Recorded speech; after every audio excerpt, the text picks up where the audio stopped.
गिरा नीचे।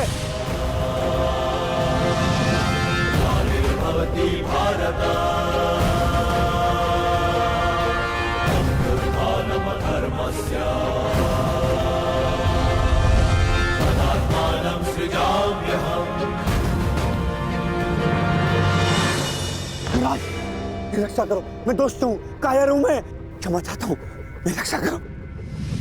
नहीं, तुम केवल एक अपराधी हो जिसे बार बार सावधान करने के पश्चात भी वो नहीं माना। तुमने न केवल एक अतिथि की मर्यादा भंग की, अपितु एक स्त्री के सम्मान पर भी प्रहार किया। तुम्हारी सहायता करना एक अपराध है जो मैं नहीं करूंगा।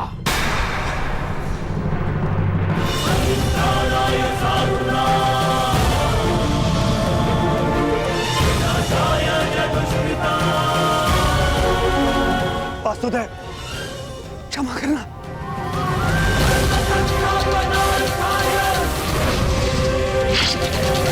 शिशुपाल,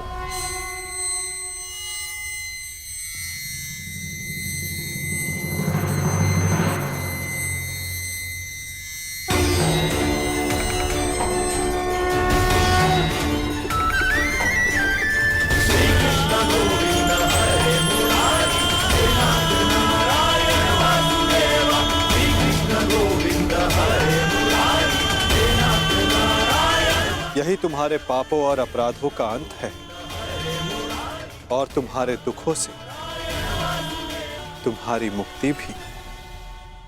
अनर्थ हो गया वासुदेव, अनर्थ। जिस अतिथि के केवल अपमान से यज्ञ भंग हो जाता है, वहां उसका वध कर दिया आपने। मेरे भांजे युधिष्ठिर का यज्ञ भंग कर दिया आपने। अनर्थ हो गया वासुदेव, अनर्थ। मेरे भांजे युधिष्ठिर को सम्राट बनने से रोक दिया आपने, इस इंद्रप्रस्थ को शापित कर दिया।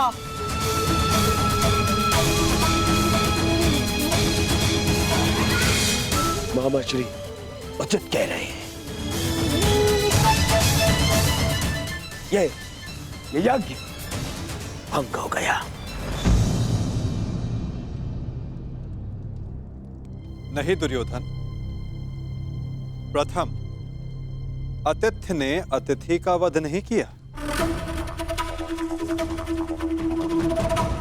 दूसरा, अतिथि अपनी सीमा और मर्यादा का उल्लंघन बार बार समझाने के पश्चात भी कर रहा था, इसीलिए प्राण खोने से पूर्व उसने अपना अतिथि का पद खोया। तीसरा, उसने अपराध किया जिसका उसे दंड मिला। और चौथा, जहां अपराधी को मुक्ति मिले वो स्थान श्रापित नहीं, सम्मानित होता है दुर्योधन।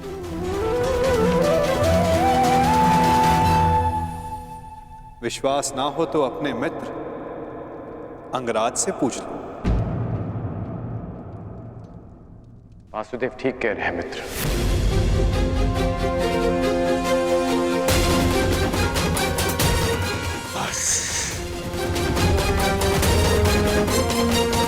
मित्र शांत हो जाओ। इस समय तुमने कुछ कहा या किया वो तुम्हारे विरुद्ध जाएगा।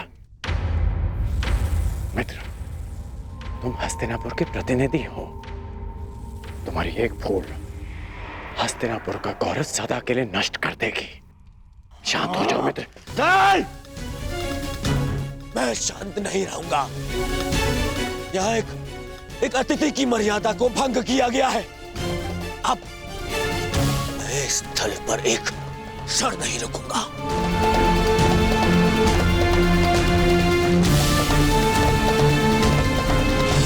दुर्योधन, दुर्योधन, जो सोच कर आए थे वो कुछ नहीं हुआ।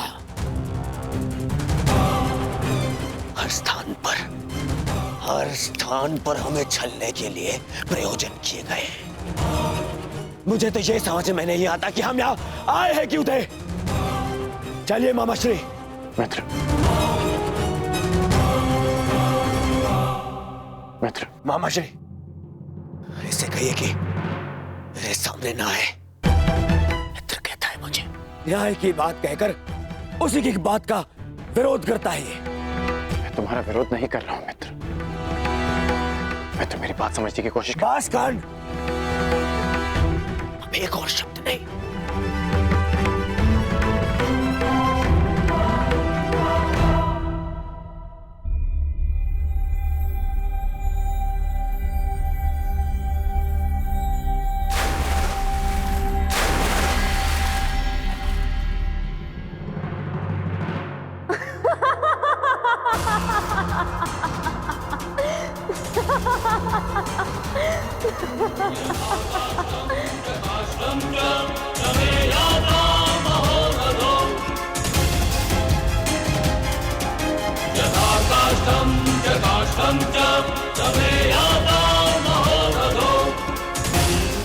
सबकी उनके पिता से तुलना करने वाला स्वयं भूल बैठा कि वो किसका पुत्र है।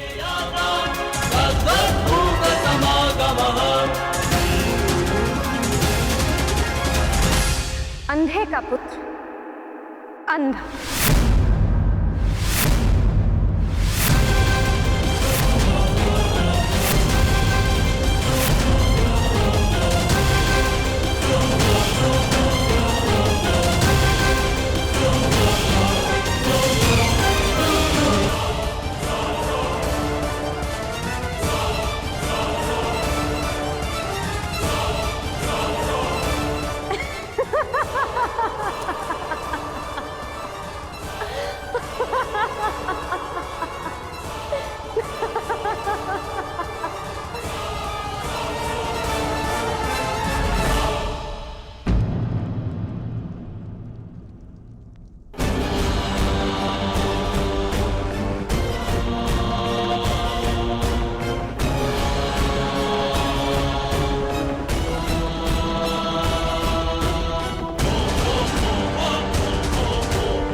मित्र, मेरी बात सुनो।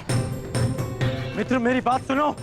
मित्र, मित्र बात सुनो। मित्र, मित्र बात सुनो। मित्र, मित्र मेरी बात। मित्र रुको। नहीं गण, ये रुकने का नहीं, प्रारंभ का समय है। प्रतिशोध का प्रारंभ। यद्यपि युधिष्ठिर को मैं सम्राट बनते हुए नहीं देख सकता था, फिर भी मैं आया, है ना? और आज द्रौपदी ने मेरा अपमान कर दिया। कर मुझे अंधे का पुत्र अंधा कहा, मेरे पिता का अपमान कर दिया। इन पांडवों ने मेरा अपमान कर दिया। कर मैंने तुमसे कहा था कि मैं इन पांडवों का कभी आयत नहीं करूंगा, परंतु ये भी कहा था यदि किसी ने मुझे उकसाया तो मैं शांत नहीं रहूंगा। जो आज मेरे साथ में हुआ, जो पांचाली ने मुझे कहा, वो मैं कभी नहीं भूलूंगा और इन्हें भूलने भी नहीं दूंगा। इतिहास स्मरण रखेगा इस पल को, और इसके परिणाम को, इस सम्मान का मूल्य चुकाना होगा इस पांचाली को और उन पांडवों को भी।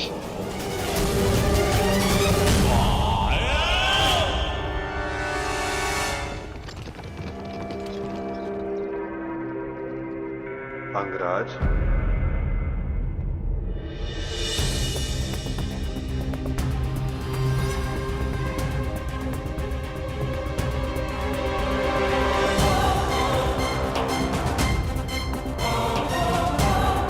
तुमने जिसका चयन किया उसने तुम्हारा साथ छोड़ दिया मित्र।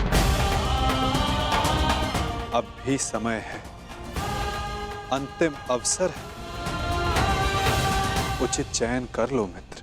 अपने चयन का अंतिम अवसर मैं रंगभूमि में छोड़ आया हूं वासुदेव, परंतु आपको किसी और को अपने कर्म और शब्दों के चयन के विषय में सावधान कर देना चाहिए था। आप ही ने कहा था ना केशव कि प्रत्येक कर्म के अपने परिणाम होते हैं, उसी भांति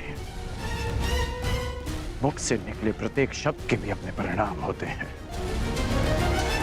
और मुझे भय है कि पांचाली के शब्दों के परिणाम उचित नहीं होंगे। बड़ी बात।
आओ सखी।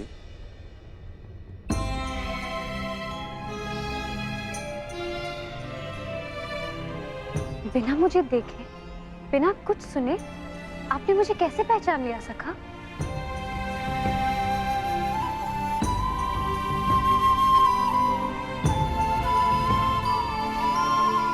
सखी सखा का संबंध ही ऐसा होता है, एक सुनकर तो परायों को पहचाना जाता है सखी। केवल मन से जिसकी मन की बात जान लो, सखा वही होता है।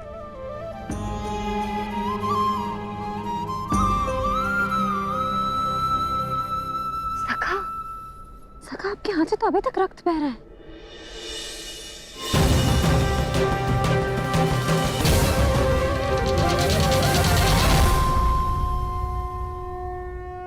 आपके हाथ से तो अभी तक रक्त बह रहा है।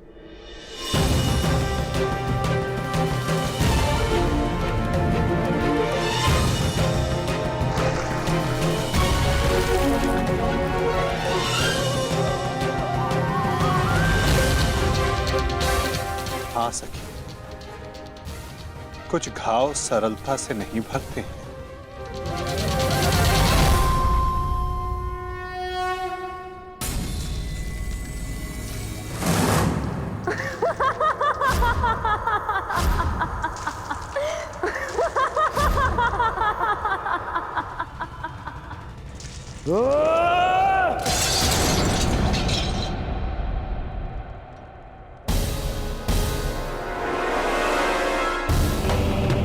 अंधे का पुत्र अंधा, अंधे का पुत्र अंधा।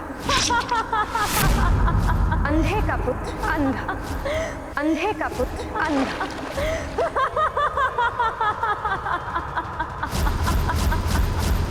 ये क्या कर रहे हो तुम? हट जाओ। मामाश्री, मामाश्री, दुशासन, ज्येष्ठ घाव लग जाएगा ज्येष्ठ। तो मैं जानना चाहता हूँ कि ऐसा कौन सा घाव है जो उस घाव से ज्यादा पीड़ा दे सकता है जो पांचाली के वचनों ने मुझे दिया है।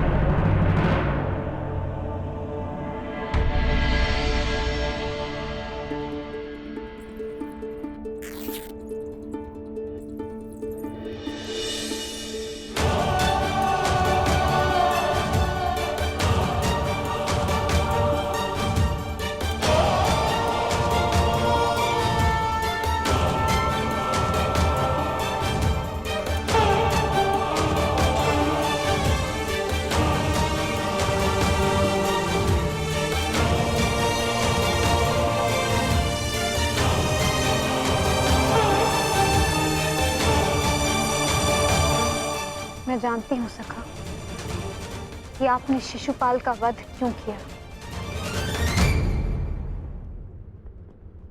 इसलिए नहीं क्योंकि उसने आपका अपमान किया, परंतु इसलिए क्योंकि आपने मेरे अपमान का प्रतिशोध लिया।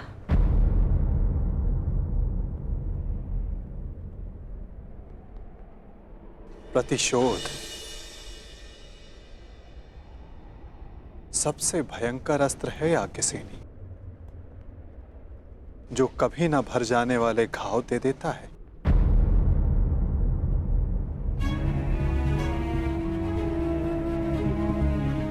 इसीलिए आवश्यक है कि प्रतिशोध से बचा जाए, और इससे भी अधिक आवश्यक है कि किसी के मन में प्रतिशोध जैसी भावना को जन्म ना दिया जाए, क्योंकि प्रतिशोध मनुष्य के विवेक को हर लेता है, भले बुरे की समझ छीन लेता है, नेत्र होते हुए भी मनुष्य को अंधा कर देता है। अंधे का पुत्र अंधा।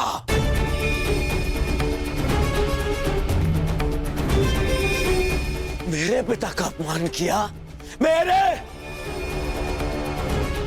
और मैं दुर्योधन इतना दुर्बल निकला कि ना मैं उस समय अपना प्रतिशोध ले पाया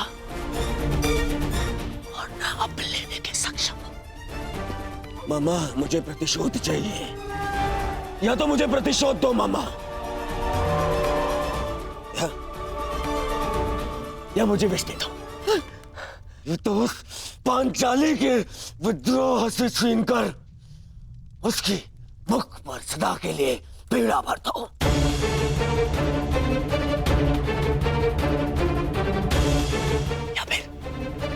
या फिर मेरी आंख और मेरे कंठ में पिघला हुआ लौह डाल दो। ना, हाँ, पिघला हुआ लौह डाल दो मामा, क्योंकि मैं केवल इसलिए प्रतिशोध नहीं ले सकता कि मैं सम्राट नहीं हूं, और मेरे पिता मुझे युद्ध की आज्ञा नहीं देंगे। और इस अग्नि में जलने से अच्छा होगा कि मैं अपने चिता में अग्नि लगाऊं और उसमें कूद जाऊं।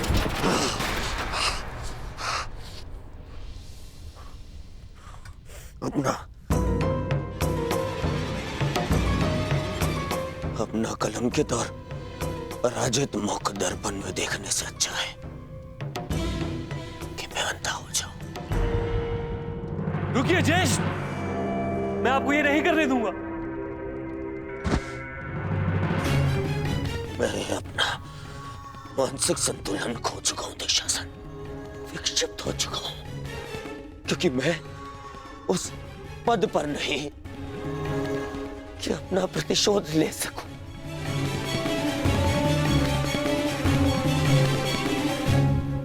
और मेरे पिता जो सक्षम है, उन्हें मेरे आंसू दिखाई नहीं दे सकते। हे ईश्वर, यदि यही मेरा प्रारब्ध था तो मुझे भी जन्म लेते ही अंधा क्यों नहीं कर दिया तूने? क्यों?